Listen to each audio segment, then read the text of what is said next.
This is another intro and for another show. We have a guest with us. Last week we had T Dog Terrell. This week we have another special surprise for us from the WFBL. That's the World Fantasy Basketball League. We're going to talk to Teddy BRUK SHOT.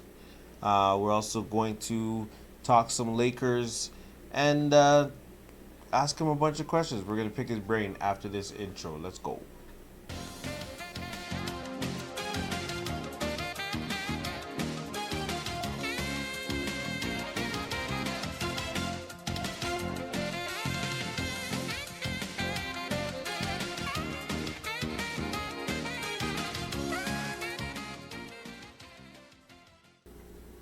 Thanks for watching the show, Coach Wondergeddon. I am your Coach Wondergeddon. We have a special guest with us today. This guy has a 10-7 record that puts him in first place in the WFBL. It's the World Fantasy Basketball League. We both share. We both have teams in this league. I'm in third place. He's in fifth place, if I remember correctly. Sure to make the playoffs, both of us, especially him. A bunch of players that I like on his team. I like the way he runs his organization, and I'm going to talk to him today. He's not coming on screen, but we are here with the GM of Teddy's BRUK SHOT. Teddy's BRUK SHOT. Nice to meet you, brother. Yo, nice to be here. I'm glad that you came through today. I have so many questions for you. So glad that I have this little time in my life that I can pick your brain a little bit about fantasy sports and how you feel about basketball and the current state of ball that we're in. Did you enjoy the All-Star weekend? I didn't watch a damn thing for the All-Star weekend. You really didn't watch it? Yeah, man, I still can't deal with the Kobe thing. Yo, So that's a I, teardrop. I just watch little highlights here and there, but I have it all queued up to watch, but I haven't watched anything yet. Oh, man. That's rough. This is a rough Kobe weekend because Oh, everything. I did catch the fourth quarter though The fourth quarter was for the All-Star game. That was pretty good. that's fire, right? Yeah, can't really complain about that one. That's the best I've seen in a long time. Yo, if you watch the dunk off and you get rid of all of Dwight Howard's dunks, it's actually really good. I actually don't want to see Dwight Howard at all. Is there a way I could just fast forward through that? Yeah, as soon as you tell them, as soon as you say, "Hey, I don't want to see any more dunks from Dwight Howard," because he might do some sort of in-game dunk and demand a 50. Yo, from you let a little 5'5" man jump over you in a dunk contest, I can't respect you anymore. It's true. As a man, as a center, I don't know. Well, I'll tell you what. In the dunk off, who was it? Taco got dunked on, and he didn't even get a 50 for it. He got dunked on for a 47. So life is rough out there. I guess so. I guess people are doing that on a regular basis, so Yo, it's crazy. you don't get 50s for that. Nah, these days you might catch a 45 for being amazing.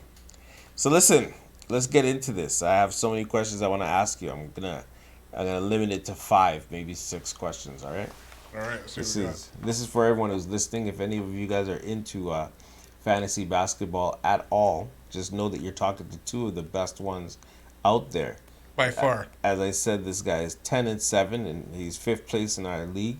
8 teams make the playoffs, so he's sure to make it in there.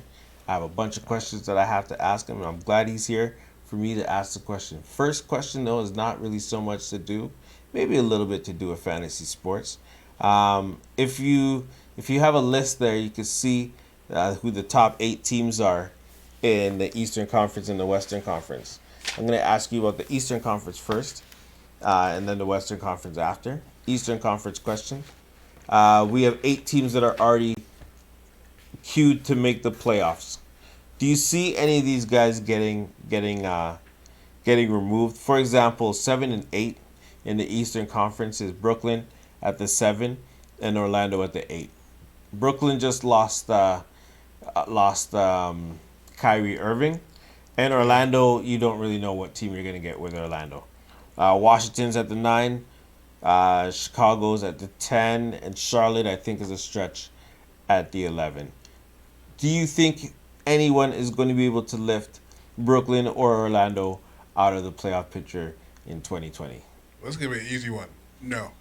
I Washington, garbage. Chicago, garbage. Charlotte's even more garbage. I agree with you 100%. I think the 8 teams are already set. To be honest, I don't even see much movement between the top 8 teams. Like I think Toronto's No. gonna hold down second. I think Boston's gonna hold down third. I think the 4-5, the 4-5 and the 6, that might be interesting. Yeah, Indiana. You think Indiana might sneak up there and Uh, maybe grab a 5 it depends. They're playing well before Oladipo, but they're not playing too well now. after? And Miami and Philly are trying to lose the most amount of games they can, so I don't have no idea between those two. Yo, the way that Indiana got disrespected by the Raptors the other night, does Yo, that scare you at all? As far I, as, as I don't know what they thought they were doing, but they weren't playing basketball. they definitely were just watching the Raptors play basketball. You can't, after going to overtime with the team, come back to their building and get slapped by 22 in the first quarter Yo, and talk about playoff basketball. and that's the thing. They're actually a really legit playoff team in the East, but Lord, Toronto's just disrespecting man. It's all over the place. Yo, listen. They better hope we don't catch them at any point in the playoffs. Yo, honestly, if they stay at the 7 in Toronto and Toronto is at the 2, it's gonna be a slapping, a rinsing, if you will. Well, what's it called? Indiana and Brooklyn, the 6 and 7, they're far apart. I didn't know it was that far. Yeah, there's a giant drop off in talent Yeah. in So Indiana might stay 6 because yeah, because Brooklyn's a far drop from 6, right? I agree. Yo, look at the Western Conference. The Western Conference to me is a little bit more confusing because you have the top 8 teams in the West. Obviously, number one being the Lakers. Denver's out there. Clippers, Houston, Utah, OKC. 8 seed being Memphis. At the 9, 10, 11, you have Portland, the Portland Trailblazers. You have the Pelicans at the 10, and then you have the Spurs kind of a reach at the 11. But it is possible. Do you see anyone moving a Dallas or maybe a Memphis from the 7th, 8, and anyone maybe Portland jumping in there? yeah, that's tough, man. Maybe Portland if Memphis starts sliding. Yeah. What did Corey McGinnis say today? The Spurs? That. Sorry, yo. I wasn't listening to what Corey Maggette was saying. That Yeah, he hasn't been good at any decisions he's ever made in Yes. life. In Spurs sports. Spurs are rough. Sports is not his thing. Spurs. So, Holy Spurs! I don't think this is the Spurs year this year. I think that whole yo, that whole if era Rudy might be Gay done. takes it to the playoffs, I would definitely come back on the show and apologize profusely directly to Rudy Gay. Rudy, Rudy Gay, if he's on your team, you're not going to playoffs. yo, That's just how it goes. oh man, that might be true. Yeah. That might Remember, be as true. soon as we got rid of him in Toronto, we won this. We won. I think we went on a winning streak. We're at third or second in the league. Yeah, Playoffs. yo, it's true, and they didn't even expect that. No, unexpected. That's when you can still afford seats at ACC. That's crazy. That's so true. Do you see Portland sneaking in there? Yeah, it want to be Portland, unless the Pelicans ride this Zion train. I think they can though. I think they definitely would. They can for Consider to a riding playoff it. spot. Yeah, because you got to figure at some point Memphis is gonna fall off. I think so too. I think so too. So, yo, question for you. This is a little bit more personal because this has to do with your fantasy basketball league. Who's been your who's? I'm looking at your team. I like your roster. Who is your team's MVP so far this decade, this season? Who's been that guy that you're like, I wouldn't be here if it wasn't for this guy? Yeah, I stick with Derrick Rose. No matter what, week in, week out, solid numbers. Yeah. Like, solid numbers. And he's efficient. He's really efficient. He comes in off the bench, just kind of bangs out, like, between 15, 20 points, assists, rebounds, and averages high, like sometimes in the 600s. So, And his shooting percentage and stuff. yeah, he's pretty good. Oh, that's pretty dope. Yeah, his field goal percentage is ridiculous sometimes. So, question for you. Speaking of those percentages, what do you consider a good night in your opinion, and a fantasy basketball format. Like for me, for example, if I score less than $100 or $100, if I score less than 100 points, then I get pretty down on myself as far as my offense goes. So I try to keep 100 points. Assists, I want to say that I want to be around 40 for assists, and my rebounds I want to be 2 for 1 with my points. So if I get 100 points, I want at least 50 rebounds. Do you have a format or a number that you look at fantasy wise that makes you say, okay, I had a good night, or this night was pretty good? Like winning majority of the categories for the night. So like sometimes I'll have more guards than forwards. I'll just make sure like all the guards, all the guard points, like the steals, the 3 point 3 point shots, free throws, and all that. Make sure those are winnable, and make sure I have the majority of those. I was still holding on to the rebound factor. That'd be good, but I just try to hold on to as many categories as possible. Yeah. Like, even if I'm winning, like I want to be winning like 7-4. I'll even take a 6-5, but I have to be leading in the categories. I'm very close to. Or else I have to I try to switch it up a bit, drop some people, get some quick rebounds. Is there anyone on your team right now that's been a surprise as far as those numbers go? Like, who on your team would I look at if I looked at your roster? Who am I overlooking constantly? Like, who on your team do you think is just like way better than the attention that they get? There's two of them, Kendrick Nunn and Dragic. Yeah, Heat? yeah, Yo, both those guys go off for like double digits all the time, like 15. One has 15, the other one has 18. I think they both had 20 and 21 today. Like, they both just go off. They split the guard duties yeah. because Butler's garbage. Butler's garbage. Yeah, Butler's That's- garbage, man. That's a hot take. What makes you say that Butler's garbage? Well, Butler's not really well for what they think he is. Butler's garbage. Yeah, Butler's a really good player, but he's not that guy. I feel like Butler's a 20-point guy with just like 5 rebounds, 5 assists, for Yeah, example. Butler just can't get it done when you need it to get done. And it's not his fault.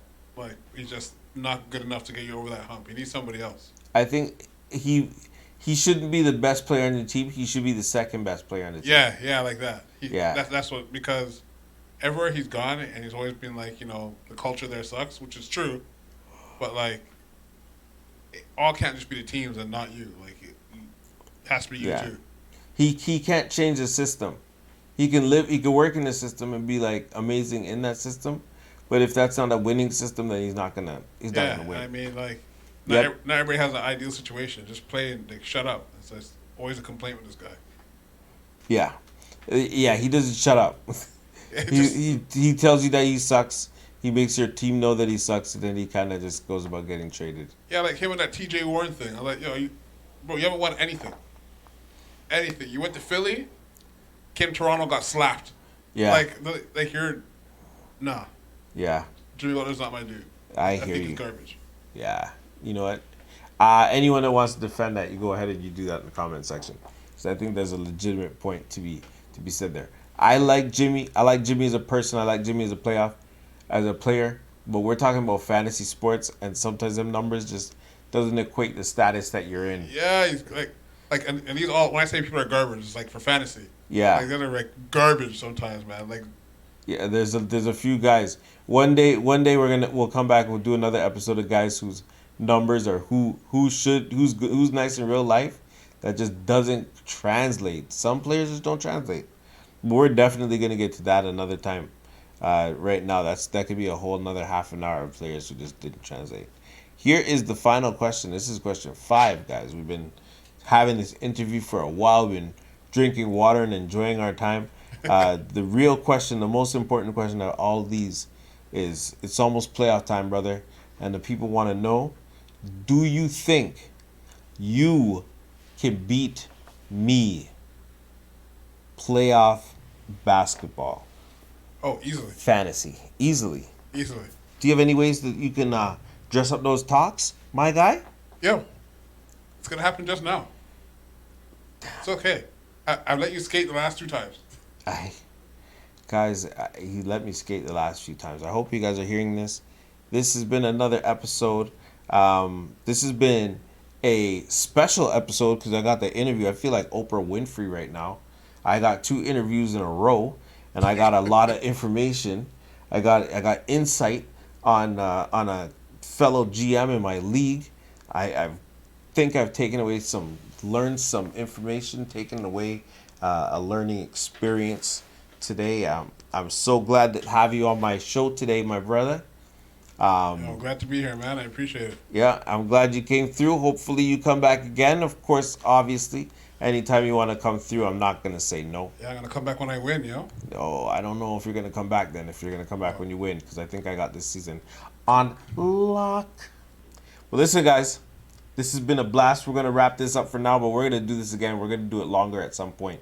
If you like my guest, or if your guest's voice sounds familiar, you might have seen him on past episodes of The Masked Singer. I'm just kidding. I'm just kidding.